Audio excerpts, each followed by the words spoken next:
नमस्कार साथियों, आपके अपने चैनल बीएसए की क्लासेस में आप सभी का स्वागत है। दोस्तों आज की वीडियो बहुत ही इंपॉर्टेंट रहने वाली है दिल्ली पुलिस कांस्टेबल के अभ्यर्थियों के लिए, क्योंकि दोस्तों आज की वीडियो में हम बात करने वाले हैं आपका सिलेबस क्या रहेगा, प्रश्न कैसे आएंगे, किस किस प्रकार के प्रश्न आएंगे और जो प्रश्न आएंगे दोस्तों उनका स्तर कैसा रहेगा। तो दोस्तों अगर हम बात करें सबसे पहले सिलेबस की, तो आपके सिलेबस में दोस्तों मैथमेटिक्स के क्वेश्चन आएंगे, रीजनिंग के क्वेश्चन आएंगे, जीके और इसके अलावा आपके कंप्यूटर विषय से क्वेश्चन आने वाले हैं। इसमें अगर हम दोस्तों बात करें मैथ और रीजनिंग की, तो मैथ और रीजनिंग के जो प्रश्न आएंगे उनका लेवल कैसा रहेगा, स्तर कैसा रहेगा, यह जो है आपके लिए जानना बहुत ही जरूरी है, क्योंकि हर परीक्षा में दोस्तों अलग अलग प्रकार के प्रश्न आते हैं और जैसी परीक्षाएं हमें तैयारी भी उसी हिसाब से करनी चाहिए। हमारी तैयारी का स्तर जो है परीक्षा के पेपर के अकॉर्डिंग होना चाहिए। तो दोस्तों यह सब जानने का जो सबसे अच्छा तरीका है वह यही है कि अगर दिल्ली पुलिस कांस्टेबल का इससे पहले कभी कोई पेपर हुआ था तो उस पेपर को आप देखें और उस पेपर में जिस प्रकार के प्रश्न आए हैं उसी के आधार बनाकर हम उसी को बेस बनाकर अपनी तैयारी को शुरू करें। तो दोस्तों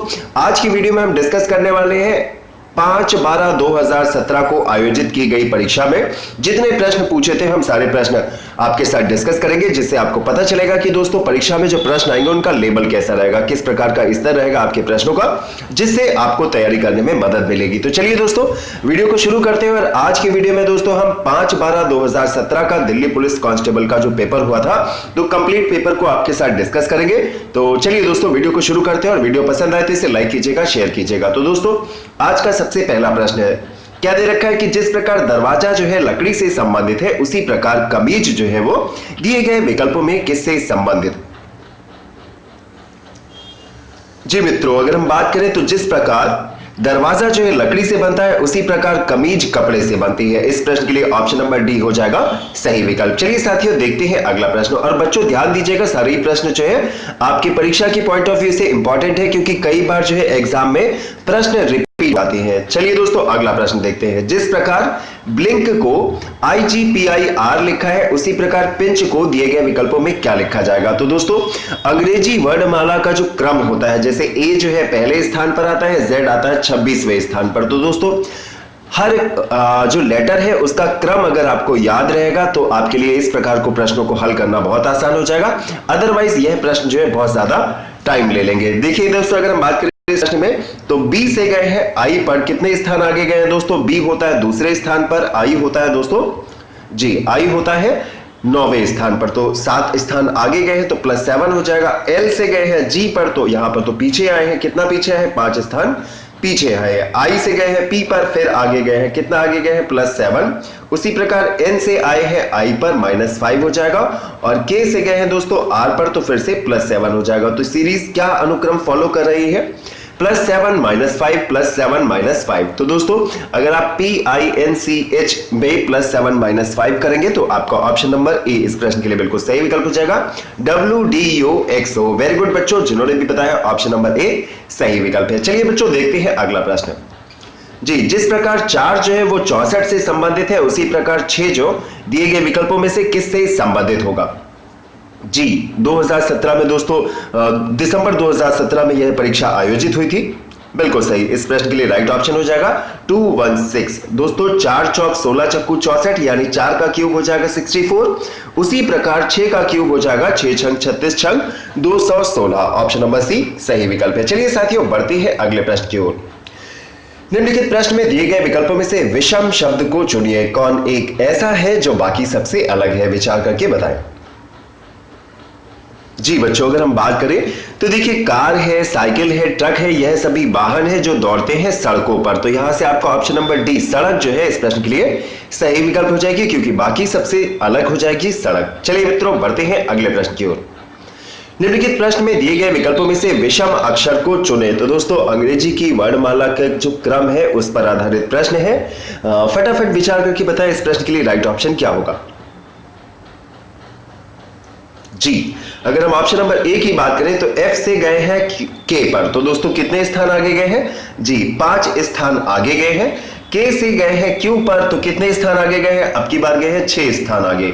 और Q से गए हैं X पर, तो कितने स्थान आगे गए हैं 7 प्लेस आगे गए हैं। तो +5 +6 +7 करके एक सीरीज चल रही है। तो अब विचार करके बताएं इस प्रश्न के लिए राइट ऑप्शन क्या होगा। जी बच्चों, अगर हम बात करें तो ऑप्शन नंबर सी इस प्रश्न के लिए बिल्कुल सही विकल्प हो जाएगा, क्योंकि जब हम जे से जाएंगे ओ पर तो +5 हो जाएगा, ओ से जाएंगे यू पर तो +6 हो जाएगा, मगर जब आप यू से सी पर जाएंगे तो +8 हो जाएगा। तो option number C right option. चलिए साथियों देखते हैं अगला प्रश्न। जी, विषम संख्या को चुनिए, विचार करके बताइए कि कौन एक जोड़ा ऐसा है जो बाकी सबसे अलग है। जी बच्चों, अगर आप देखें तो देखिए 14 चौक कितना होता है 56, 14 4 जा 56, 12 4 जा कितना हो जाएगा 48 हो जाएगा, 8 4 जा कितना हो जाएगा 32 हो जाएगा, 6 4 जा कितना होना चाहिए 24, जबकि यहां पर दे रखा है 30। तो यहां से ऑप्शन नंबर डी जो है बाकी सबसे अलग है। चलिए बच्चों बढ़ते हैं अगले प्रश्न की ओर। जी बच्चों, सारे ही जो पूरा वीडियो है वो बहुत ही इंपॉर्टेंट है, क्योंकि दोस्तों किसी भी परीक्षा को तैयार करने का सबसे अच्छा तरीका यही है कि प्रीवियस ईयर में जो भी एग्जाम हुआ है सबसे पहले आप उस एग्जाम को देखें और समझने की कोशिश करें कि जो एग्जाम है उसमें प्रश्नों का लेबल जो है किस प्रकार का है। जी, वीडियो को शेयर जरूर करिए। हाँ, विचार करके बताएं दोस्तों कि अब की बार जो है वो कौन सबसे अलग है, बाकी सबसे अलग है। जी साथियों, अगर हम बात करें लॉजिक की तो देखिए 4 जो अंक है दिए गए हैं इनका टोटल ही दिया गया है। तो 5 3 8 4 12 13 14। तो यहां पर दोस्तों 14 बराबर कितना दे रखा है 16 दे रखा है। आगे देखते हैं 6 4 10 2 12 और 9 21। तो 21 बराबर 21 सही है। हाँ, 9 1 10 और 6 16 और 5 21। तो यह भी 21 है। 5 3 8 4 12 4 16। तो दोस्तों बाकी सब में जो है वो टोटल ठीक लिखा है। ऑप्शन नंबर ए में अगर हम बात करें तो टोटल है 14 और लिख रखा है 16। तो यह जो है बाकी सबसे अलग हो जाएगा। वेरी गुड बच्चों, जिन्होंने भी बताया ऑप्शन नंबर ए सही विकल्प हो जाएगा। चलिए साथियों देखते हैं अगला प्रश्न। दी गई आकृति में त्रिभुज की संख्या कितनी है, फटाफट गिनिए और बताइए इस प्रश्न के लिए सही विकल्प क्या होगा। जी देखिए, सबसे पहला त्रिभुज एक हो गया, उसके बाद देखिए दूसरा त्रिभुज हो गया, ये रहा आपका तीसरा त्रिभुज, इसके अलावा एक चौथा त्रिभुज हो जाएगा।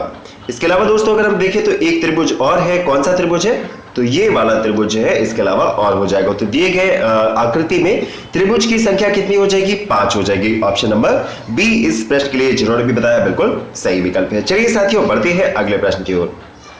जी, अभी आपने त्रिभुज गिने थे, अब गिनिए आयत और विचार करके बताएं दोस्तों इस प्रश्न के लिए राइट ऑप्शन क्या है। ऑप्शन की बात करें तो 7 8 9 10, यह 4 ऑप्शन आपके पास है। जी बताएं इस प्रश्न के लिए सही विकल्प क्या होगा। जी बाहर से गिनना शुरू करते हैं। देखिए एक तो यह हो गया, उसके अलावा दूसरा, तीसरा, चौथा, पांचवा, छठा। तो यह जो है 6 आयत जो है आप देख सकते हैं। अब इसके अलावा अगर आप देखें तो देखिए एक आयत हो जाएगा आपका ये वाला। जी कितने हो जाएंगे 7 हो जाएंगे। उसके अलावा मित्रों देखिए एक आयत जो है आपका ये वाला हो जाएगा। जी कितने हो गए 8 हो गए। ठीक है, अब इसके अलावा अगर हम देखेंगे तो और कौन से हो जाएंगे, फिर एक आयत आपका ये हो गया। जी अब कितने हो गए 9 हो गए। इसके अलावा अगर देखा जाए तो दोस्तों एक आयत अभी और बचा है, कौन सा बचा है ये वाला। तो कुल मिलाकर जिन्होंने भी बताया है ऑप्शन नंबर डी, चित्र में आयतों की संख्या है 10। वेरी गुड बच्चा, इस प्रश्न के लिए हो जाएगा बिल्कुल सही ऑप्शन। चलिए बच्चों बढ़ते हैं अगले प्रश्न की ओर। जी 9 था, बिल्कुल सही ऑप्शन है। अगला प्रश्न, दी गई आकृति में z युक्त फलक के विपरीत क्या होगा। तो दोस्तों यहां पर z है तो इसके अपोजिट साइड में क्या होगा। जी एक डाइस की शेप में जब दोस्तों आप इसे फोल्ड करेंगे तो देखिए s और r जो है पलट के पीछे चला जाएगा, n के पास चला जाएगा, ऊपर रहेगा z और k जो है वो z के जस्ट अपोजिट साइड में नीचे की ओर आ जाएगा। तो बच्चों इस प्रश्न के लिए ऑप्शन नंबर सी बिल्कुल सही विकल्प है। चलिए साथियों बढ़ते हैं अगले प्रश्न की ओर और रीजनिंग के जो प्रश्न आएंगे उनका लेबल जो है दोस्तों इसी प्रकार का रहने वाला है। क्या पूछा है, दी गई आकृति में कितनी सतह है, कितने बेसिस हैं दी गई आकृति में, फटाफट गिनिए और विचार करके बताएं इस प्रश्न के लिए राइट ऑप्शन क्या है। दोस्तों देखिए पहला, दूसरा, तीसरा, 3 लेवल तो ये हो गए। इसके अलावा देखिए चौथा, पांचवा और ये छठा और एक ये 7वां हो गया। तो 7 तो ये हो गए। इसके अलावा अगर आप देखेंगे तो नीचे वाला जो है देखिए 1 2 3, तो 7 और 3 10 दिए गए ऑप्शंस में ऑप्शन नंबर बी इस प्रश्न के लिए जिन्होंने भी बताया बिल्कुल सही विकल्प है। चलिए बच्चों बढ़ते हैं अगले प्रश्न की ओर। जी विचार करके बताएं कि दोस्तों प्रश्न में एक आकृति आपको दे रखी है, तो दिए गए ऑप्शंस में से किस में वह आकृति सम्मिलित है। जी, लगभग टी की जो शेप आपको दी गई है, आप स्पष्ट रूप से देख सकते हैं कि जो सी चित्र है उसमें जो है टी की शेप दी गई है। तो ऑप्शन नंबर सी इस प्रश्न के लिए बच्चा हो जाएगा बिल्कुल सही विकल्प। चलिए दोस्तों देखते हैं अगला प्रश्न। जी, ये कागज को जो है मोड़ा गया है, मोड़ते मोड़ते दोस्तों इस यहां तक ले आए हैं और उसके बाद उसमें एक कट लगा दिया है। तो अब बताइए कि इस कागज को जब खोला जाएगा तो दिए गए ऑप्शंस में कौन सा ऑप्शन जो है वो प्रदर्शित होगा। जी, जो कटा हुआ हिस्सा है अगर आप देख सकते हैं तो देखिए यह रहा। तो ऑप्शन नंबर बी इस प्रश्न के लिए जिन्होंने भी बताया बिल्कुल सही विकल्प है। चलिए बच्चों बढ़ते हैं अगले प्रश्न की ओर। हाँ, एक आकृति आपको दे रखी है और जो है प्रतिबिंब जो है बताना है उसका। अगर आपको दर्पण में प्रतिबिंब बनाएंगे तो दिए गए ऑप्शंस में से क्या होगा। जी, दर्पण में प्रतिबिंब है, जस्ट अपोजिट साइड हो जाएगा। जो ये जो है आपका जो आकृति दी गई तो वो यहां पर आ जाएगी और जो लिखा हुआ है वो सब उल्टा हो जाएगा। ऑप्शन नंबर सी इस प्रश्न के लिए जिन्होंने भी बताया बच्चा पार्टी हो जाएगा बिल्कुल राइट ऑप्शन। चलिए बच्चों देखते हैं अगला प्रश्न। निम्नलिखित विकल्पों में से वह शब्द चुनिए जो दिए गए शब्द के अक्षरों का प्रयोग करके बनाया जा सकता है। तो दोस्तों यहां पर कई सारे लेटर्स आपको दिए गए हैं, इन लेटर्स का प्रयोग करके दिए गए ऑप्शंस में से हम किस शब्द को बना सकते हैं।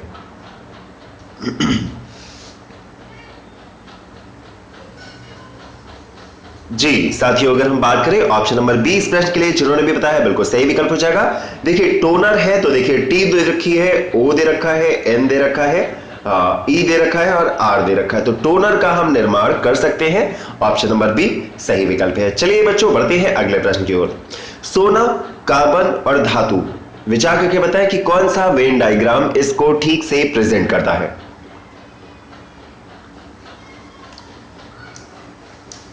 सोना क्या है, सोना एक धातु है, तो यह रहा धातु और यह रहा सोना और कार्बन ये है। तो ऑप्शन नंबर डी बिल्कुल सही विकल्प हो जाएगा। चलिए बच्चों बढ़ते हैं अगले प्रश्न की ओर।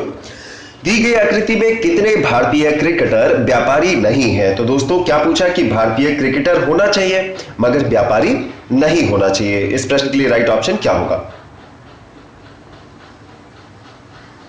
जी, भारतीय होने चाहिए, क्रिकेटर होने चाहिए और व्यापारी नहीं होने चाहिए। तो यह तो बाहर हो जाएगा। अब पूछा गया कि भारतीय भी हो और क्रिकेटर भी हो। तो दोस्तों हम यहां से स्पष्ट देख सकते हैं कि संख्या कितनी है, 23 लोग ऐसे हैं जो भारतीय हैं और क्रिकेटर भी है। ऑप्शन नंबर 20 प्रश्न के लिए हो जाएगा बच्चों पार्टी बिल्कुल सही विकल्प। चलिए बच्चों बढ़ते हैं अगले प्रश्न की ओर। निम्नलिखित प्रश्न में दिए गए विकल्प में से क्वेश्चन मार्क के स्थान पर कौन सा अंक आएगा, बस वही हमें बताना है। तो विचार करके बताएं राइट ऑप्शन इस प्रश्न के लिए क्या होगा। जी, 7 + 4 कितना हो जाएगा 11 और 11 की मल्टीप्लाई किससे कर देंगे, ये जो बीच में दे रखा है 8, 11 8 जा 88 सही है। 5 और 6 11 और 11 की गुणा कर देंगे हम, 11 से कितना आ जाएगा 121। उसी प्रकार 9 + 3 कितना हो जाएगा 12 और 12 की मल्टीप्लाई करेंगे 7 से तो आ जाएगा 84। Very good, option number A जिन्होंने भी बताया सही विकल्प है। चलिए साथियों बढ़ते हैं अगले प्रश्न की ओर। जी, कथन और निष्कर्ष आधारित प्रश्न है। पूछा क्या, कथन क्या दे रखा है कि कुछ आकृतियां छोटी हैं और दूसरा कथन दे रखा है कि कोई छोटा लाल नहीं है। तो कुछ आकृतियां छोटी हैं और कोई छोटा लाल नहीं है। निष्कर्ष क्या है कि सभी छोटी आकृतियां हैं। तो दूसरा निष्कर्ष दे रखा है कि कुछ लाल छोटे हैं, जबकि यहां दे रखा है कोई छोटा लाल नहीं है। तो दूसरा वाला तो गलत हो गया, कुछ आकृतियां छोटी हैं और यहां पर दे रखा है दोस्तों सभी आकृतियां छोटी हैं, तो यह भी गलत हो जाएगा। तो दोनों ही जो आपके निष्कर्ष है पहला और दूसरा दोनों ही गलत है। दिए गए ऑप्शंस की बात करें तो ऑप्शन नंबर डी इस प्रश्न के लिए सही विकल्प हो जाएगा। ना तो निष्कर्ष फर्स्ट और ना ही निष्कर्ष सेकंड सही है। चलिए बच्चों बढ़ते हैं अगले प्रश्न की ओर। जी, और प्रश्नों को ध्यान से देखिए, समझने की कोशिश कीजिए कि प्रश्नों का लेबल कैसा है। जी, कथन दे रखा है कि कुछ कलम गोल है और सभी गोल जो है वो काले हैं। निष्कर्ष क्या दे रखा है दोस्तों आपको कि सभी काले कलम है। तो दोस्तों क्या दे रखा है कि कुछ कलम गोल है और सभी गोल काले हैं, तो सभी काले कलम है ऐसा तो नहीं दे रखा है। फिर क्या लिखा है कि निष्कर्ष में कुछ गोल काले हैं। तो दोस्तों देखिए आप जो कथन दे रखा है दूसरा कि सभी गोल काले हैं, तो यहां से यह तो सही हो सकता है कि जब सभी गोल काले हैं तो इसमें कुछ गोल काले हैं, यह तो सत्य हो सकता है। इसके अलावा अगर हम बात करें तो सभी गोल कलम है, जबकि यहां पर दे रखा है सभी गोल काले हैं और कुछ कलम गोल है, तो यह भी सही नहीं है। अगर हम बात करें तो सिर्फ और सिर्फ निष्कर्ष सेकंड जो है, जैसे हम कह सकते हैं कि वह 100% सत्य है। ऑप्शन नंबर बी इस प्रश्न के लिए जिन्होंने भी बताया वेरी गुड, राइट ऑप्शन है। चलिए बच्चों बढ़ते हैं अगले प्रश्न की ओर। जे पी का पुत्र है, तो दोस्तों एक मिस्टर जे है, किसके पुत्र हो जाएंगे? जे जो है वो पी के पुत्र है। चलिए ठीक है, ये जो जे हो गए और ये पी हो गए। पी क्यू की बहन है, तो पी जो है वो बहन है, किसकी बहन है? क्यू की। और पी जो है एक महिला है, फीमेल है, ठीक है। हाँ, उसके बाद क्या दे रखा है? क्यू एम का पुत्र है, तो चलिए दोस्तों क्यू जो है एम का पुत्र बना देते हैं। ये क्यू हो गए, ये पुत्र हो गए, और एम जो है वो माता है या पिता है, अभी हमें यह नहीं पता है। आगे क्या दे रखा है? एम जो है वो पी से किस प्रकार संबंधित है, तो ये रहे एम और ये रहे पी। एम का बेटा है क्यू और क्यू की बहन है पी। तो एम की या तो पी की जो है या तो माता जी होंगे या फिर माता जी होंगी एम। तो दिए गए ऑप्शंस में ऑप्शन नंबर सी मित्रों हो जाएगा इस प्रश्न के लिए सही विकल्प, ऑप्शन नंबर डी। चलिए साथियों बढ़ते हैं अगले प्रश्न की ओर। जी, प्रश्न में दे रखा है कि अनिल सुमन का पति है जो कि पंकज की पुत्री है। तो राहुल सुमन का एकमात्र भाई है। तो पूछा क्या गया है? अनिल राहुल से किस प्रकार संबंधित है? विचार करके बताएं इस प्रश्न के लिए सही विकल्प क्या होगा। जी, अनिल किसके पति है? सुमन के पति है जो कि पंकज की पुत्री है। ये रहे पंकज, पंकज की पुत्री रही सुमन, सुमन के पति हो गए अनिल। राहुल सुमन का एकमात्र भाई है, तो ये रहा राहुल। अनिल राहुल से किस प्रकार संबंधित है? तो दोस्तों ये अनिल जो है राहुल की बहन सुमन के पति हैं, तो क्या हुए? ये जीजा हो जाएंगे। ऑप्शन नंबर ए इस प्रश्न के लिए बच्चों जिन्होंने भी बताया था बिल्कुल सही विकल्प है। चलिए बच्चों बढ़ते हैं अगले प्रश्न की ओर। रोहित तथा मोहित की वर्तमान आयु 48 वर्ष और 32 वर्ष है। तो वर्तमान में दोनों की आयु कितनी है? रोहित की है 48 और मोहित की है 32 साल। 12 वर्ष पूर्व रोहित और मोहित की आयु का अनुपात क्या था? तो दोस्तों पूछा क्या गया है? अभी 48 साल, 12 माइनस कर देंगे कितना बचेगा? बचेगा दोस्तों 36 साल, और इनकी थी 32 साल, तो 12 इसमें से माइनस कर देंगे कितना बचेगा? 20 साल। तो 4 पंजे 20 और 4 नीम 36, तो अनुपात क्या आ जाएगा? 9 और 5 का अनुपात था रोहित और मोहित की आयु में 12 वर्ष पहले। ऑप्शन नंबर बी सही विकल्प है। चलिए बच्चों बढ़ते हैं अगले प्रश्न की ओर। और दोस्तों सारे ही प्रश्न आपको ऐसे ही देखने को मिलेंगे, बहुत ही इजी प्रश्न आते हैं, बहुत ज्यादा टफ लेवल के प्रश्न नहीं आते हैं। जी, प्रश्न दे रखा है ए बी सी जो है एक कार्य को 48, 12, 24 दिन में कर सकते हैं। ए बी सी मिलकर उस कार्य के 2/3 को कितने दिन में पूरा कर लेंगे? तो दोस्तों 3 लोग हैं, कौन कौन है? मिस्टर ए है, मिस्टर बी है और मिस्टर सी है। तो मिस्टर ए इस काम को कितने दिन में करते हैं दोस्तों? 48 दिन में करते हैं, ठीक है। मिस्टर बी इस काम को कितने दिन में करते हैं? 12 दिन में कर लेंगे। और मिस्टर सी इस काम को कितने दिन में कर लेते हैं? 24 दिन में कर लेंगे। इन तीनों का अगर हम एलसीएम लेंगे तो कितना आ जाएगा? 48 आ जाएगा। तो 48 एकम 48, एक बार जाएगा 48 चौक 12 चौक 48 और 24 दूनी 48। तो यहां से 1 2 4 जो है रेशियो इनका आ जाएगा कार्य का। तो दोस्तों अगर हम बात करें तो तीनों द्वारा अगर इस काम को पूरा करा जाएगा तो कितना समय लगेगा? तीनों द्वारा अगर इस काम को पूरा करा जाएगा तो कितना समय लगेगा? अभी हमने लिखा था 4 2 और 1, तो यहां से 48/7 दिन का समय लगेगा इस काम को, यदि तीनों लोग मिलकर कार्य करते हैं। पूछा क्या गया है? कितना कार्य करना है? 2/3 कार्य को कंप्लीट करना है। तो 48/7 दिन का समय लगना था, कब? जब कार्य को पूरा करना था। अब कार्य को कितना करना है? पूरा तो करना नहीं है, तो 2/3 ही कार्य को करना है। तो यहां से अगर हम देखें तो 3 एकम 3 और 16 तिया 48 और 16 दूनी 32 बटे 7 आ जाएगा। जी, 32/7। तो यहां से आपका ऑप्शन नंबर ए जिन्होंने भी बताया है वेरी गुड बच्चों, बिल्कुल सही ऑप्शन हो जाएगा। 32/7 दिन का समय लगेगा यदि ए बी सी तीनों मिलकर 2/3 कार्य को कंप्लीट करते हैं। चलिए बच्चों बढ़ते हैं अगले प्रश्न की ओर। दिए गए प्रश्न में 4 आकृतियां दी गई हैं, जिनमें से 3 किसी एक गुण के आधार पर समान है तथा एक सर्व प्रकार भिन्न है। तो दोस्तों विचार करके बताएं कि कौन सी आकृति है जो बाकी सबसे अलग है।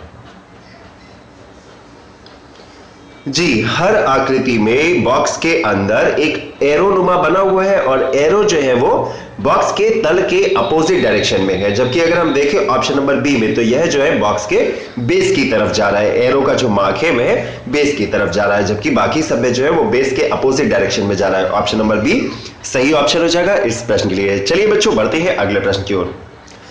दिए गए प्रश्न में 4 आकृतियां दी गई हैं, जिनमें से 3 किसी एक गुण के आधार पर एक समान है और एक जो है वो भिन्न है। तो हमें वही बताना है कि कौन जो है वो बाकी सबसे अलग है।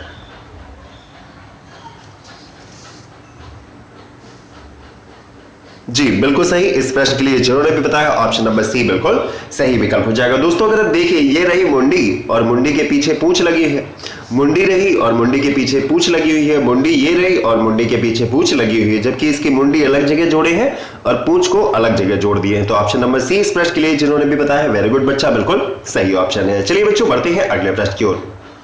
जी इसमें भी ढूंढ के बताइए कि कौन एक ऐसी है जो बाकी सबसे अलग है।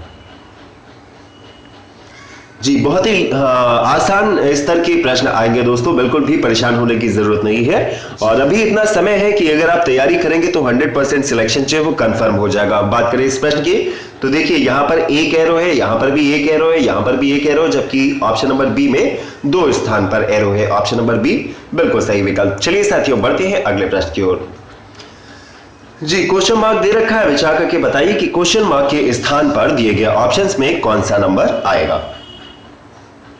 4 से गए हैं 10 पर, क्या किया है, 4 की गुणा करेंगे हम 2 से, कितना मिल जाएगा 8, और माइनस कर देंगे 2, कितना मिल जाएगा 6। उसी प्रकार 6 की जब हम 2 से गुणा कर देंगे कितना आ जाएगा 12, माइनस कर देंगे 2, कितना मिल जाएगा 10। 10 की गुणा करेंगे 2 से 20 माइनस 2 18, 18 की गुणा करेंगे 2 से 36 माइनस 2 34 आ जाएगा। 34 की गुणा करेंगे दोस्तों 2 से तो कितना आ जाएगा, तो आ जाएगा 68, और 68 में से 2 माइनस कर देंगे तो कितना आ जाएगा, बिल्कुल सही, very good. Option number B जिन्होंने भी बताया था इस प्रश्न के लिए सही विकल्प है। चलिए साथियों बढ़ते हैं अगले प्रश्न की ओर। जी फिर से क्वेश्चन मार्क आपको दिख गया है, अब विचार करके बताइए कि क्वेश्चन मार्क के स्थान पर कौन सी संख्या आएगी। जी पिछली बार -2 किए थे, इस बारी -1 करेंगे। 4 दूनी 8 और +1 करेंगे तो यहां पर 9 हो जाएगा। उसी प्रकार 9 की गुणा करेंगे 2 से 18 हो जाएगा, +1 कर देंगे 19 हो जाएगा। 19 दूनी 38 और 38 में 1 जोड़ देंगे हो जाएगा 39, और 39 की 2 से गुणा कर देंगे कितना आ जाएगा 78, +1 कर देंगे कितना आ जाएगा, बिल्कुल सही। ऑप्शन नंबर बी इस प्रश्न के लिए बिल्कुल सही विकल्प है। चलिए बच्चों बढ़ते हैं अगले प्रश्न की ओर। जी आने वाली आकृति को चुनिए। तो दोस्तों विचार करके बताइए कि क्वेश्चन मार्क के प्लेस पर कौन सी आकृति आएगी। जी साथियों अगर आप देखें तो देखिए सबसे पहली आकृति में रेखाओं की संख्या है 2, फिर हो गई है 3, फिर हो गई है 4, फिर हो गई है 5, माने इस बार जो आकृति आएगी उसमें कुल कितनी रेखाएं होगी, 6 रेखाएं होंगी। तो 1 2 3 4 5 6, ऑप्शन नंबर सी इस प्रश्न के लिए जिन्होंने भी बताया वेरी गुड राइट ऑप्शन है। चलिए मित्रों बढ़ते हैं अगले प्रश्न की ओर। जी अब विचार करके बताएं कि क्वेश्चन मार्क के स्थान पर कौन सी आकृति आएगी।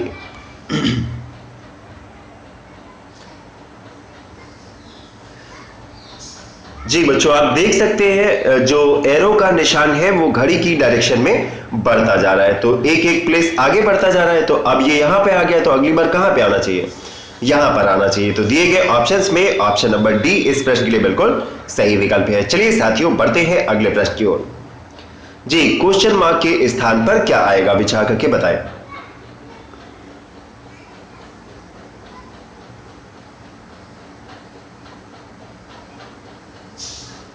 राइट ऑप्शन हो जाएगा ऑप्शन नंबर सी जिन्होंने भी बताया बिल्कुल सही विकल्प है। चलिए साथियों बढ़ते हैं अगले प्रश्न की ओर। यदि किसी विशिष्ट कोड भाषा में फ्लेयर को 96432, टाइट को 73817 लिखा जाता है तो फ्लाइट को क्या लिखा जाएगा। तो दोस्तों फ्लाइट में लास्ट में क्या लिखा है, GHT, और टाइट में भी GHT लिखा है, तो लास्ट में क्या आएगा आपका 817, तो ऐसे ही आ जाएगा। तो दोस्तों आपको उत्तर ढूंढने की भी जरूरत नहीं, क्योंकि 817 जो है सिर्फ एक ही ऑप्शन में दे रखा है। तो ऑप्शन नंबर बी इस प्रश्न के लिए बिल्कुल सही विकल्प हो जाएगा। बाकी अगर आप चेक करना चाहें तो क्या पूछा था फ्लाइट के लिए, तो FLI के लिए क्या है, F के लिए देखिए 9 यूज किया है, 9 सबसे पहले है हमारा। L के लिए 6 यूज किया है, 6 भी है, और I की बात करें तो I के लिए 3 यूज किया गया है। तो ऑप्शन नंबर बी बिल्कुल सही ऑप्शन है। चलिए साथियों देखते हैं अगला प्रश्न। एक विशिष्ट कोड भाषा में फ्लॉक को 47 लिखा जाता है, FLOCK को लिखा जाता है 47। स्टेयर को लिखा जाता है 67, तो RUST को क्या लिखा जाएगा? जी, अंग्रेजी वर्णमाला का क्रम आपको याद होना चाहिए दोस्तों। लास्ट ईयर अभी जो है आप 34वें प्रश्न पे पहुंचे हो और 3 प्रश्न जो है अंग्रेजी वर्णमाला के क्रम के आधार पर आप देख चुके हैं। F का कौन सा स्थान होता है? जी, F जो है वो 6ठे स्थान पर होता है। L दोस्तों 12वें स्थान पर होता है, तो O कितने स्थान पर होता है? O 15वें स्थान पर होता है। उसके अलावा अगर हम बात करें C 3रे स्थान पर होगा और K जो है 11वें स्थान पर होगा। तो 12, 6, 18 और 18 और 15 हो जाएगा 33, 33, 3, 36 और 36 और 11, 47। तो दोस्तों अंग्रेजी वर्णमाला में जो लेटर जिस नंबर पर है उसका नंबर लिख के और सबको ऐड करना है, तो हमें आपका जो आंसर है वो मिल जाएगा। RUST दे रखा है हमें। R होता है 18वें नंबर पर, U होता है 21वें नंबर पर, S होता है 19वें नंबर पर और T होता है 20वें नंबर पर दोस्तों। तो 19 और 21 हो जाएगा 40 और 20 60 और हो जाएगा 78। ऑप्शन नंबर बी इस प्रश्न के लिए हो जाएगा बिल्कुल सही विकल्प। वेरी गुड बच्चा, जिन्होंने भी बताया था ऑप्शन नंबर बी सही विकल्प है। चलिए साथियों बढ़ते हैं अगले प्रश्न की ओर। साइंस को लिखा जाता है VZLBQZH, तो दोस्तों FRUSTOM को क्या लिखा जाएगा? जी, S से गए हैं V पर, तो क्या किया है? 3 स्थान आगे गए हैं। तो दोस्तों चौथा क्वेश्चन है ये, अंग्रेजी वर्णमाला का जो नंबर है उसके आधार पर ये चौथा क्वेश्चन है और ये ऑफिशियल पेपर है, तो आप इंपॉर्टेंट हो जाता है आपके लिए यह भी। जी, उसके अलावा अगर हम बात करें C से गए हैं V पर, तो क्या किया है? -3 किए हैं। तो दोस्तों यहां पर जो सीरीज चल रही है वो +3 -3 +3 -3। ऑप्शन नंबर बी इस प्रश्न के लिए बिल्कुल सही विकल्प है। चलिए साथियों बढ़ते हैं अगले प्रश्न की ओर। और अब जो है जीके के कैसे प्रश्न आए थे, और जीके दोस्तों इस बार भी बहुत इंपॉर्टेंट है, क्योंकि दोस्तों 100 प्रश्नों में से 50 जो है सिर्फ आपके जीके से ही आने वाले हैं। तो जीके के बिना जो है सफलता प्राप्त करना जो है संभव नहीं है। तो जीके की आप प्रैक्टिस जो है कायदे से शुरू कर दीजिए। तो चलिए दोस्तों शुरू करते हैं और देखते हैं कि कैसे किस प्रकार के प्रश्न आए थे जीके के। निम्नलिखित में से कौन सा अल्पाधिकार की परिभाषा के सर्वाधिक निकट है? जी, अल्पाधिकार माने जहां पर कंप्लीट अधिकार नहीं है। दिए गए ऑप्शंस की बात करें दोस्तों, तो ऑप्शन नंबर ए सही विकल्प हो जाएगा।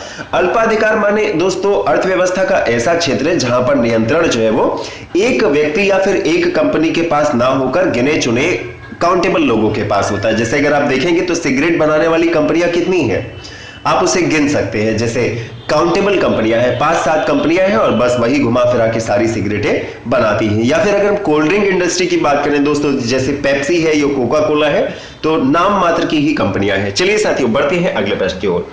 पूर्ण प्रतियोगिता की आवश्यक शर्तों में से एक दिए गए विकल्पों में से क्या है? जी, परफेक्ट कंपटीशन के बारे में पूछा गया है और परफेक्ट कंपटीशन की बात करें तो ऑप्शन नंबर डी सही विकल्प हो जाएगा। किसी एक समय में एक जैसे सामान के लिए मूल्य जो है वो एक समान होता है परफेक्ट कंपटीशन में। चलिए साथियों बढ़ते हैं अगले प्रश्न की ओर। कौन सी एजेंसी म्यूचुअल फंड के लिए एक विनियामक की भांति कार्य करती है? जी, एक रेगुलेटरी अथॉरिटी के रूप में कौन सी एजेंसी कार्य करती है जब बात हो रही है म्यूचुअल फंड की? जी साथियों, अगर हम बात करें तो securities exchange board of India जो है वो म्यूचुअल फंड के साथ साथ बाकी जितनी सिक्योरिटीज होती हैं जैसे शेयर और डिवेंचर, तो उनके लिए भी रेगुलेटरी अथॉरिटी के रूप में कार्य करती है। ऑप्शन नंबर बी इस प्रश्न के लिए हो जाएगा बिल्कुल राइट ऑप्शन। चलिए बच्चों बढ़ते हैं अगले प्रश्न की ओर। इंपीरियल बैंक ऑफ इंडिया की स्थापना किस वर्ष की गई थी? जी, इंपीरियल बैंक ऑफ इंडिया की स्थापना जो है वो 1921 में की गई थी। और दोस्तों याद रखिएगा कि इसी बैंक को 1955 में बदलकर स्टेट बैंक ऑफ इंडिया के नाम से नया बैंक बनाया गया था। ऑप्शन नंबर जी, इस प्रश्न की बात करें तो ऑप्शन नंबर ए बिल्कुल सही हो जाएगा। इंपीरियल बैंक ऑफ इंडिया की स्थापना 1921 में हुई थी और 1955 में इंपीरियल बैंक ऑफ इंडिया को बदलकर इसका नाम स्टेट बैंक ऑफ इंडिया रख दिया गया था। चलिए मित्रों बढ़ते हैं अगले प्रश्न की ओर।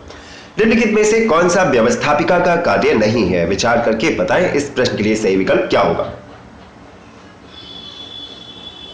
जी बच्चों, राइट ऑप्शन हो जाएगा बजट बनाना। ऑप्शन नंबर बी सही विकल्प हो जाएगा। चलिए अगला प्रश्न देखते हैं। सामाजिक समझौता सिद्धांत के प्रणेता कौन है?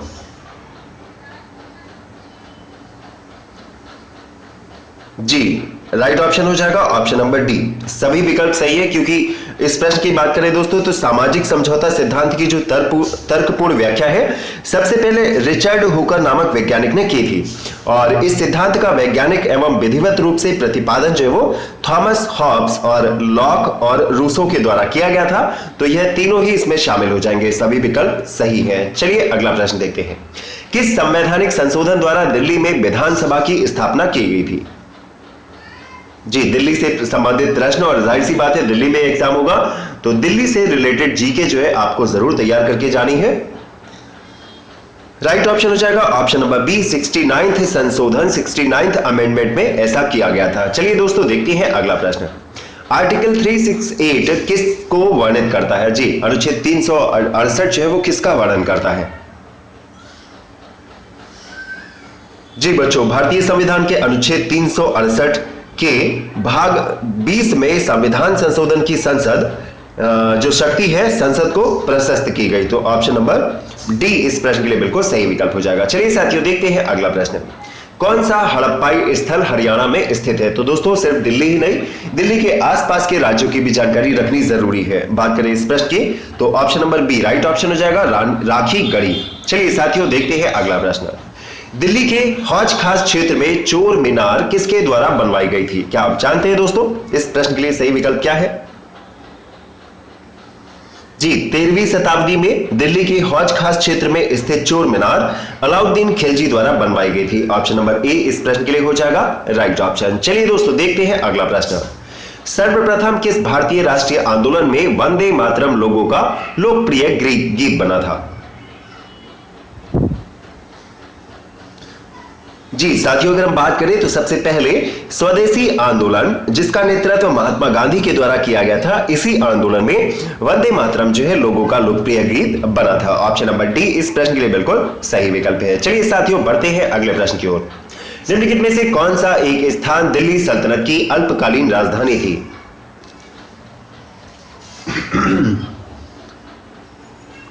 जी बच्चों, ऑप्शन नंबर राइट हो जाएगा ऑप्शन नंबर ए देवगिरी। चलिए दोस्तों देखते हैं अगला प्रश्न। अराई दीन का झोपड़ा किस राज्य में स्थित है? विचार करके बताएं इस प्रश्न के लिए सही विकल्प क्या होगा? बिल्कुल सही, राजस्थान के अजमेर में स्थित है अराई दीन का झोपड़ा। ऑप्शन नंबर सी हो जाएगा सही विकल्प। चलिए बच्चों बढ़ते हैं अगले प्रश्न की ओर। क्या आप जानते हैं कि योशंग त्योहार किस राज्य में मनाया जाता है? जी साथियों, अगर हम बात करें तो योशंग जो है मणिपुर में बसंत ऋतु में मनाया जाने वाला 5 दिन का एक उत्सव होता है। ऑप्शन नंबर ए सही विकल्प हो जाएगा। चलिए बच्चों बढ़ते हैं अगले प्रश्न की ओर। प्रश्न संख्या 50। कश्मीर की पूर्वी सीमा क्या है?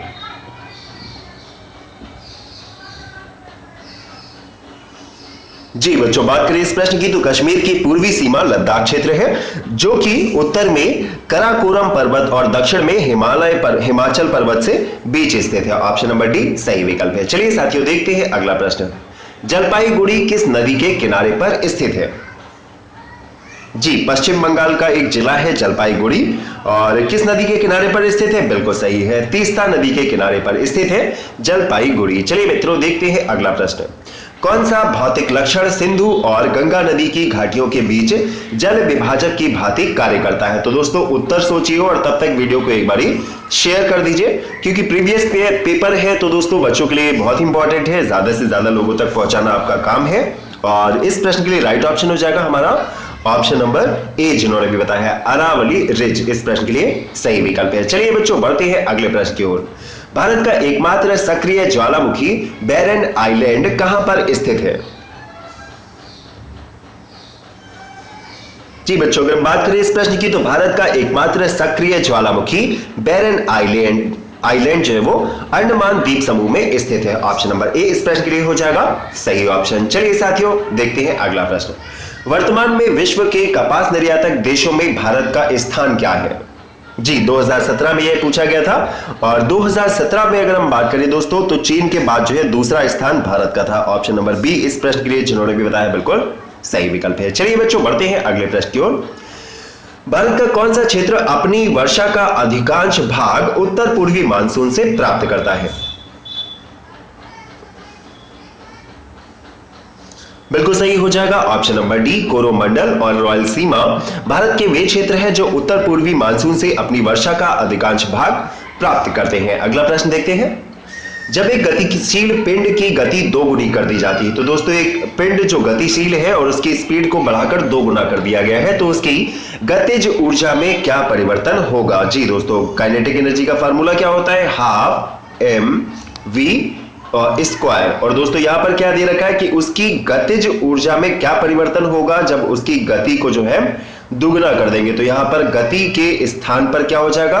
2 गुनी गति हो जाएगी, 2v स्क्वायर हो जाएगा। जब आप सॉल्व करेंगे तो ऑप्शन नंबर बी इस प्रश्न के लिए सही विकल्प हो जाएगा।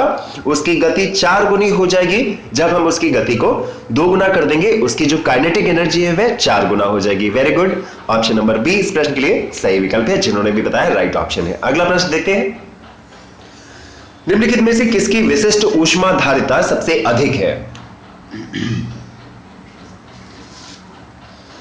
जी, विशिष्ट ऊष्मा की बात करें तो विशिष्ट ऊष्माधारिता किसी पदार्थ की इकाई मात्रा का ताप बढ़ाने के लिए आवश्यक ऊष्मा की मात्रा होती है। और दिए गए विकल्पों में बात करें तो जल की विशिष्ट ऊष्मा सबसे अधिक है। ऑप्शन नंबर ए इस प्रश्न के लिए सही विकल्प है। चलिए साथियों देखते हैं अगला प्रश्न।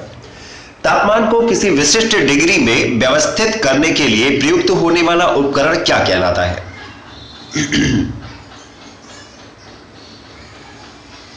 जी साथियों, थर्मोस्टेट ऑप्शन नंबर ए सही विकल्प हो जाएगा। चलिए देखते हैं अगला प्रश्न।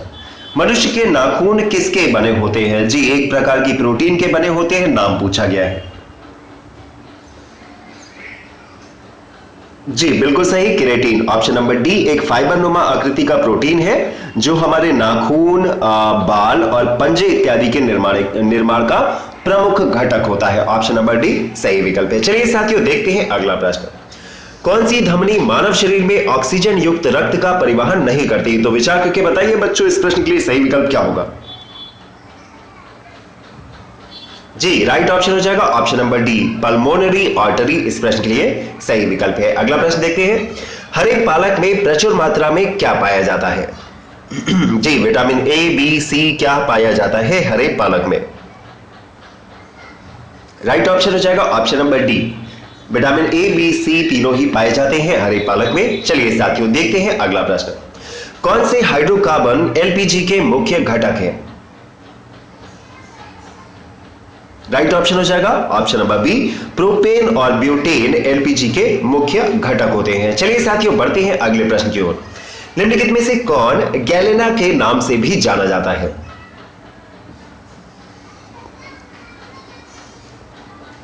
गैलेना जो है लेड सल्फाइड का एक खनिज रूप है। ऑप्शन नंबर सी इस प्रश्न के लिए बिल्कुल सही विकल्प है। चलिए साथियों देखते हैं अगले प्रश्न।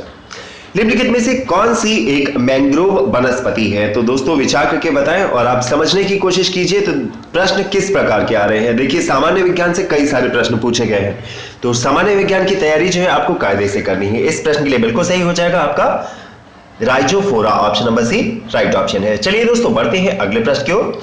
वायु गुणवत्ता सूचकांक, जी एयर क्वालिटी इंडेक्स जो है वो क्या मापता है या फिर इसमें क्या क्या प्रयोग होता है? बिल्कुल सही, एयर क्वालिटी इंडेक्स वायु की क्वालिटी दर्शाने वाला एक स्केल है। ऑप्शन नंबर बी इस प्रश्न के लिए सही विकल्प है। चलिए दोस्तों देखते हैं अगला प्रश्न। निम्नलिखित में से किस पारिस्थितिक तंत्र में बेंथिक क्षेत्र पाया जाता है?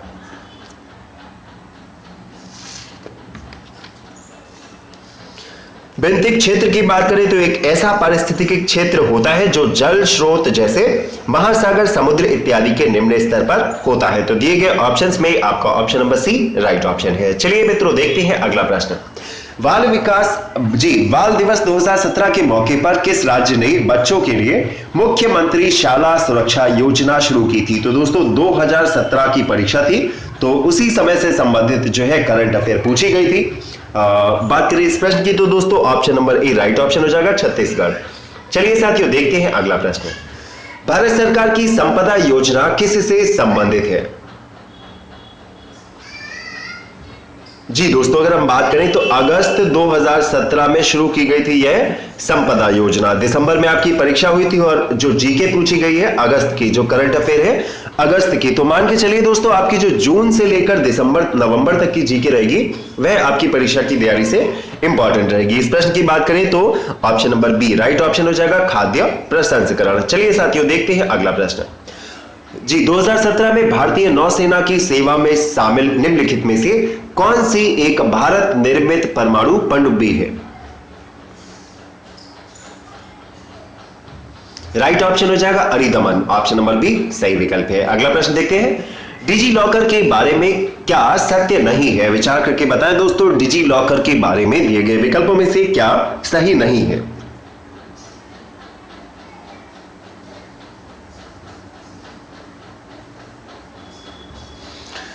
जी बच्चों, अगर हम बात करें तो डिजी लॉकर या जो डिजिटल लॉकर होता है एक प्रकार की इलेक्ट्रॉनिक तिजोरी होती है जो आपके डॉक्यूमेंट की इमेज को आपके कंप्यूटर या मोबाइल फोन में सुरक्षित रखने के काम आती है। तो यहां से आपका ऑप्शन नंबर ए जो है वो सही हो जाएगा, क्योंकि पूछा गया क्या सत्य नहीं है, और ए वाला जो है वो सत्य नहीं है। चलिए साथियों देखते हैं अगला प्रश्न। 2020 ग्रीष्म ओलंपिक खेलों की मेजबानी किसके द्वारा की जाने वाली थी, जो कि अभी जो है कैंसिल हो गए हैं? राइट ऑप्शन हो जाएगा टोक्यो, ऑप्शन नंबर बी सही विकल्प है। चलिए दोस्तों देखते हैं अगला प्रश्न। अंडर 17 फीफा विश्व कप 2017 कहां आयोजित किया गया था? तो इस प्रश्न की राइट ऑप्शन हो जाएगा भारत में इसका आयोजन किया गया था। चलिए दोस्तों देखते हैं अगला प्रश्न। चीन ने एक रणनीतिक स्थल हम्बनतोता गहन बंदरगाह में 70% हिस्सा खरीदा है। यह बंदरगाह जो है वो किस देश में स्थित है? जी मित्रों, यह बंदरगाह जो है वो श्रीलंका में स्थित है। चलिए दोस्तों देखते हैं अगला प्रश्न। नेपाल और भूटान ने हाल ही में भारत की डिजिटल पेमेंट सर्विस का प्रयोग करने हेतु निम्नलिखित में से किस उद्यम का सहयोग मांगा है?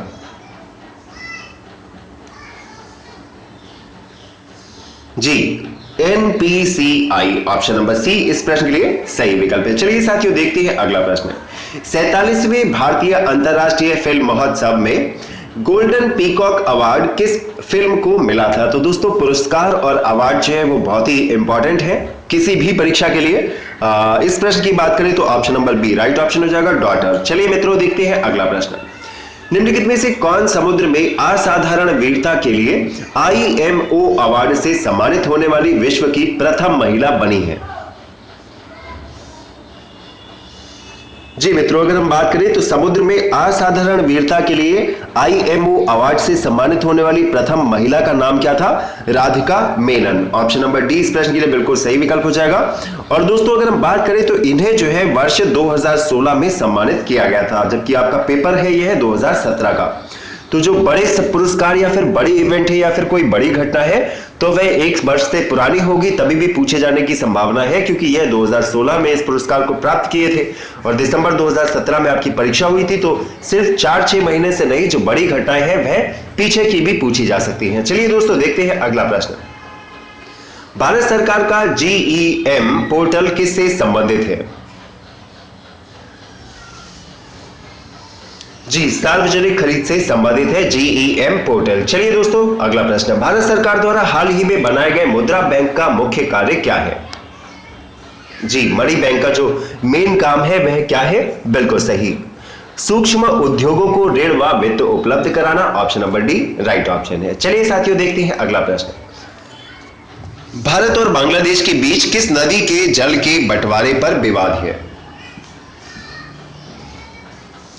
सही विकल्प हो जाएगा तीस्ता। अगला प्रश्न देखते हैं। रियो शिखर सम्मेलन का संबंध दिए गए विकल्पों में से किससे है?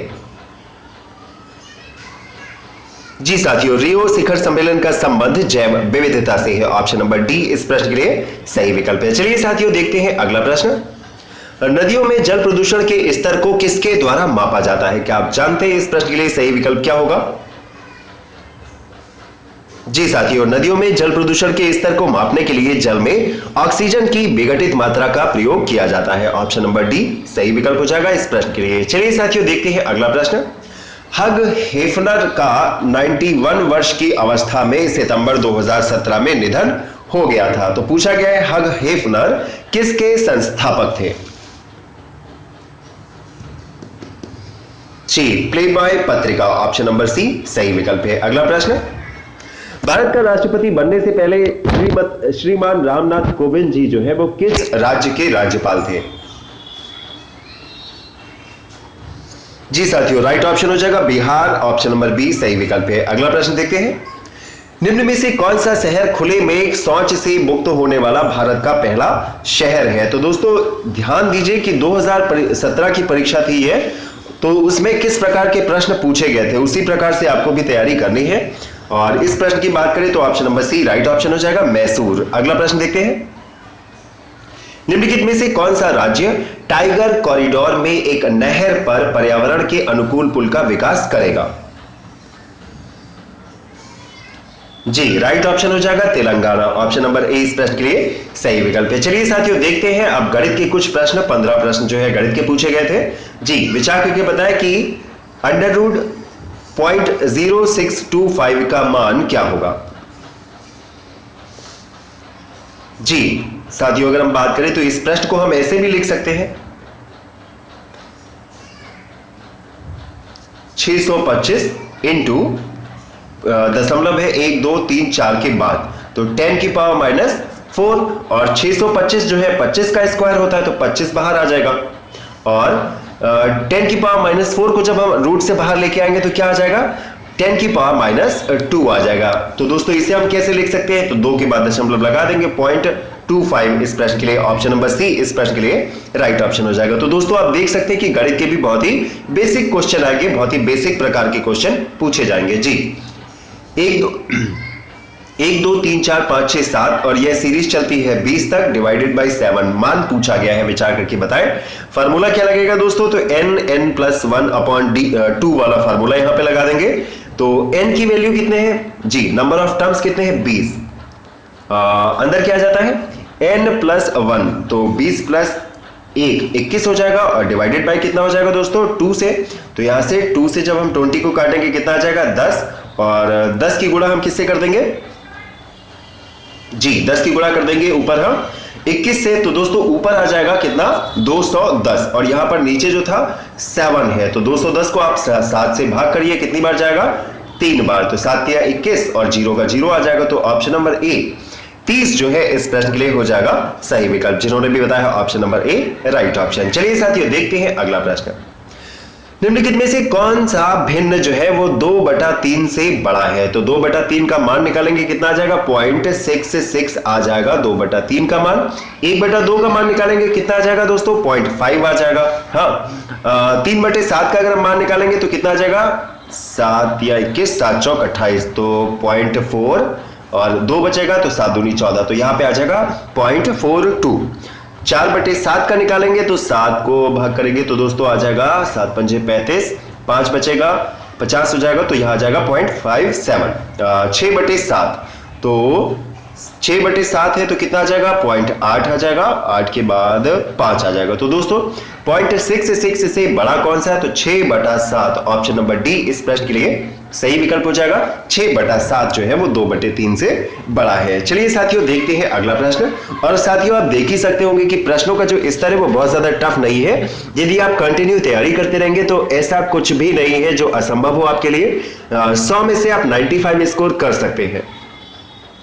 जी, दे रखा है 2 3 4 6 से विभाजन करने पर प्रत्येक से शेषफल 1 4 अंकों की सबसे बड़ी संख्या क्या है? तो दोस्तों विचार करके बताएं कि 2 3 4 6 से विभाजित करने पर कोई 4 अंकों की सबसे बड़ी संख्या, और हर बार जो है शेषफल 1 बचना चाहिए।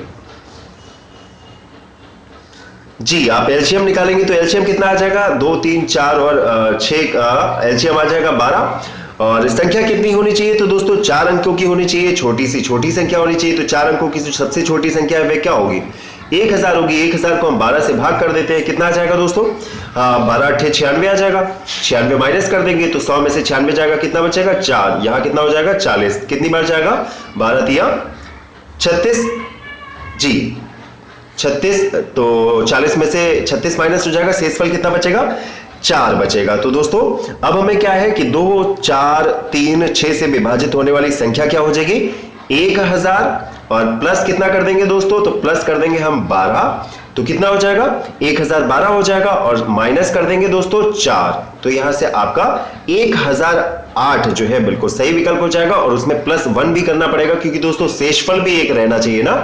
तो 1008 और +1 1009, ऑप्शन नंबर सी इस प्रश्न के लिए जिन्होंने भी बताया सही विकल्प है। चलिए साथियों देखते हैं अगला प्रश्न। यदि एक संख्या ए दूसरी संख्या बी से 30% कम है तथा बी 20% अधिक है, दोस्तों यहां पर लिखा है 20% अधिक है, तो ए का मान क्या है, पूछा गया है ए का मान क्या होगा। जी क्या दे रखा है दोस्तों, एक संख्या ए बी से 30% कम है, तो बी जो है वो क्या है, वो बी से ज्यादा होगी, ए से ज्यादा होगी। जी तो b बराबर क्या हो जाएगा, b जो है वो 20% ज्यादा है, तो 120 हो जाएगा किसका, जी बिल्कुल सही है 150 का।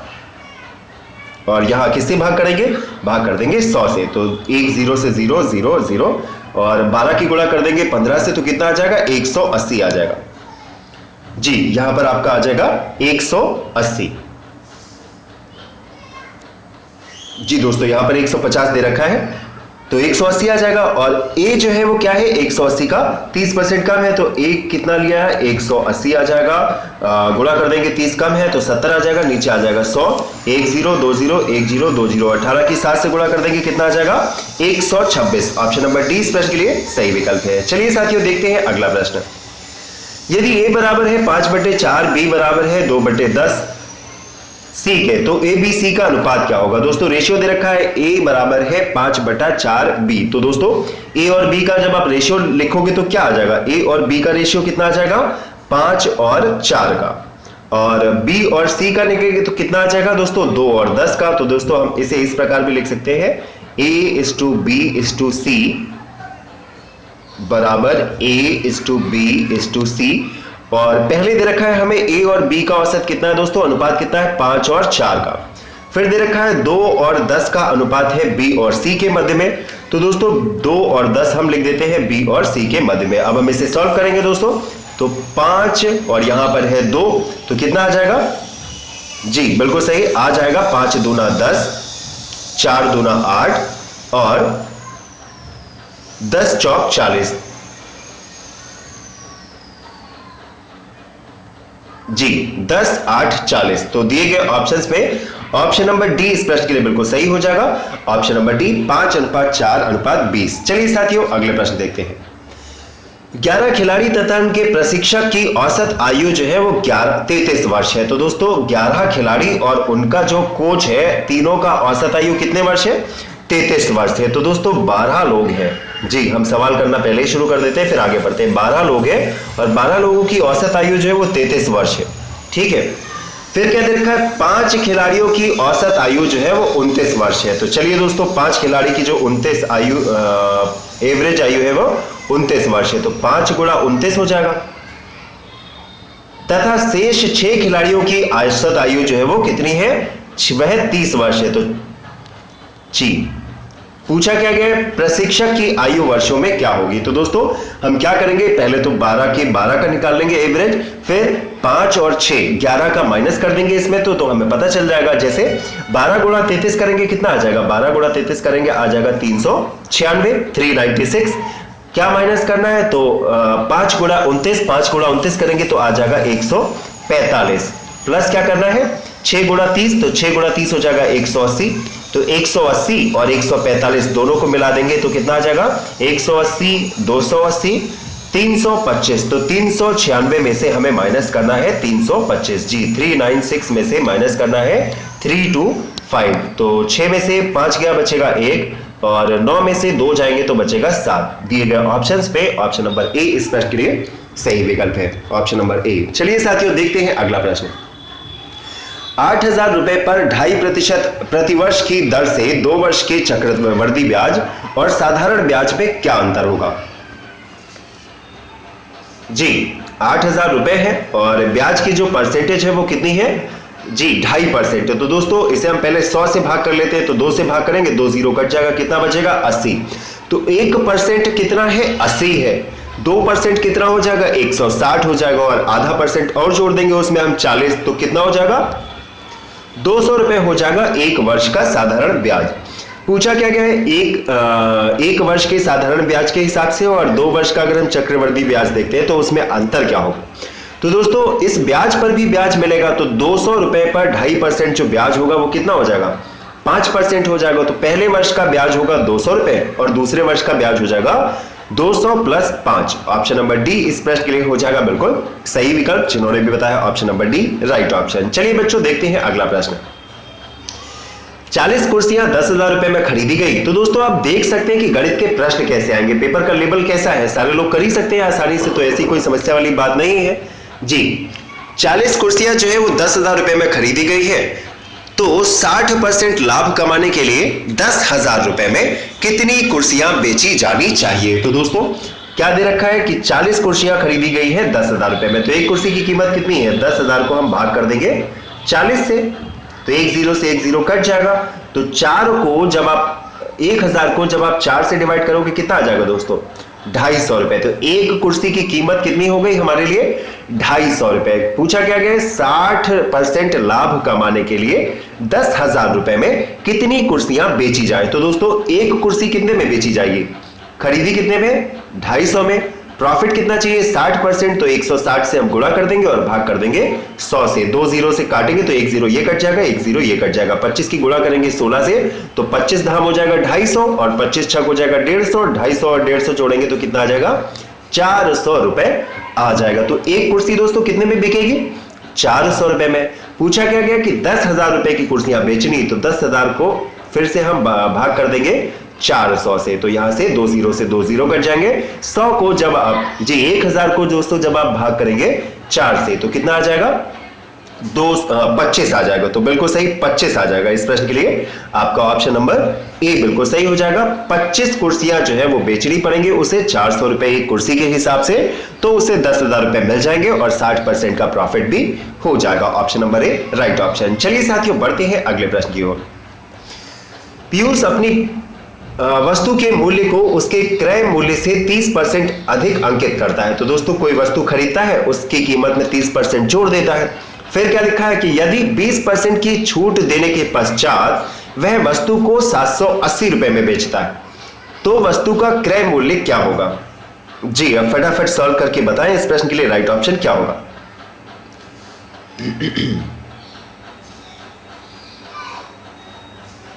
जी दोस्तों सवाल में दे रखा है कि 20% की छूट देने के बाद वह वस्तु को कितने रुपए में बेचता है, 780 रुपए में बेच देता है। तो वस्तु पर कितना अंकित मूल्य है, 780, और कितना डिस्काउंट देता है दोस्तों, 20%। तो 780 की हम 100 से गुणा कर देंगे और भाग किससे कर देंगे, 80 से भाग कर देंगे, तो यहां से 0 से 0 कट जाएगा और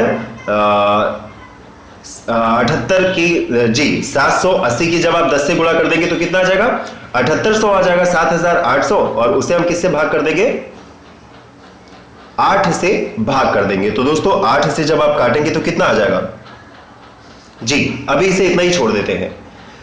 लिखा है और क्या लिखा है कि तब जो है क्रय मूल्य पूछा गया है। तो दोस्तों क्रय मूल्य पूछा गया है, तो जब आप इसे 700 जी हम काट लेते हैं पहले इसे, तो 8 8 8 64, 8 9 72, कितने जाएगा, 9 बार जाएगा, कितना बचेगा, 6 6 0 60 हो जाएगा, 8 5 40, 8 6 48, 8 7 56, 4 बचेगा तो 8 5 40, तो 975 रुपए जो है वो अंकित मूल्य है। पूछा क्या गया है, क्रय मूल्य। तो दोस्तों प्रॉफिट कितना ऐड करता है, 30% का, तो 975 गुणा 100 और डिवाइड किससे कर देंगे, 130 से हम भाग कर देंगे। 1 0 से 1 0 आपका कट जाएगा, 13 को काटेंगे 975 को काटेंगे 13 से, तो कितना आ जाएगा, 13 7 91, 7 बार जाएगा, बचेगा 6 और 13 पंजे 65, 75 आ जाएगा, 75 की गुणा कर देंगे 10 से, तो 750 रुपए इस प्रश्न के लिए हो जाएगा बिल्कुल राइट ऑप्शन। मिस्टर पीयूष ने जो है एक कुर्सी खरीदी थी, जी वस्तु खरीदी थी 750 रुपए की। चलिए बच्चों देखते हैं अगला प्रश्न। एक वर्ग के क्षेत्रफल तथा उसके भीतर खींचे गए वृत्त के क्षेत्रफल का अनुपात क्या होगा। जी आकृति अगर हम बनाए तो देखिए एक वर्ग और उसके अंदर जो है एक जो है वृत्त बनाया गया है। इस प्रश्न के लिए दोस्तों अगर हम सॉल्व करेंगे तो option number B right option हो जाएगा, 14:11। चलिए साथियों बढ़ते हैं अगले प्रश्न की ओर, क्योंकि बैटरी की थोड़ी सी कमी है। जी, एक व्यक्ति 3 किलोमीटर की 4 समान दूरियों को 10, 20, 30, 40 किलोमीटर प्रति घंटा की गति से तय करता है, उसकी औसत गति कितनी है अगर पूछा गया है किलोमीटर प्रति घंटा में। तो दोस्तों कैसे निकालेंगे, पहले आप 10 और 20 की औसत गति निकालेंगे। किस प्रकार से, तो 2 इंटू 10 प्लस जी इंटू 20 और इसे प्लस कर देंगे, क्या दो गतियां हैं 10 और प्लस 20।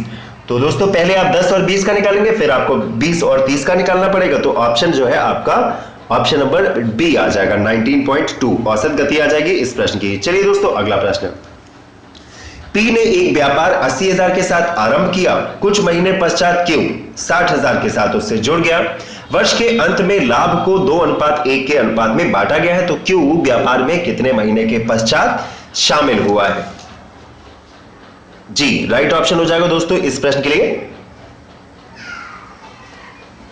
ऑप्शन नंबर सी, 5 महीने के बाद शामिल हुआ है। चलिए दोस्तों देखते हैं अगला प्रश्न और आज का आखिरी प्रश्न है।